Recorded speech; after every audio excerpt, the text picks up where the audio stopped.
Hi friends, ఫ్లిప్కార్ట్లోని ఒక order అయితే పెట్టాము. ఈరోజు అయితే డెలివరీ వచ్చింది ఫ్రెండ్స్.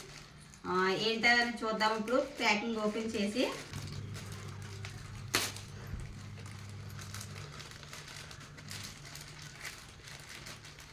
చాలా గట్టిగా చూసారు ప్యాకింగ్.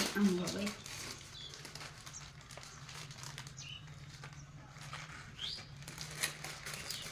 బాబు కోసమని బట్టలు బుక్ చేశాను ఫ్రెండ్స్.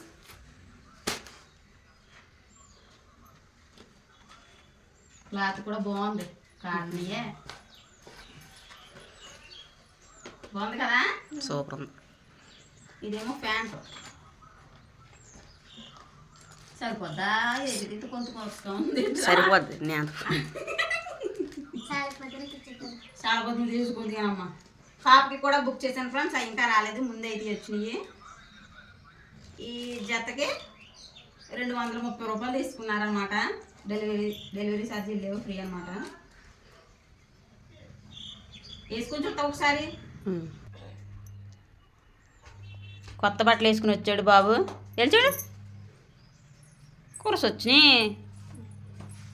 12 ఉంది ఏజ్. అదే బుక్ చేసాం కదరా మనం. కురస వచ్చినాయి. ఏటైనాని ఎంత తిరుగు బాగానే ఉన్నాయి. ఎంతో కొద్ది కురస వచ్చినాయి, పర్లేదులే. డైలీ వేసేసుకుని దానికి ఇదిగో మళ్ళీ రిటర్న్లో 230 రూపాయలు పెట్టుకొని మళ్ళీ రిటర్న్ ఎడితే బాగుంటుందా? బాగోదు. డ్రెస్ ఎలా ఉందో కామెంట్ చేయండి ఫ్రెండ్స్. ఈ వీడియో మీకు నచ్చితే like, share, subscribe to my channel. Thanks for watching. Bye చెప్పు. Bye friends.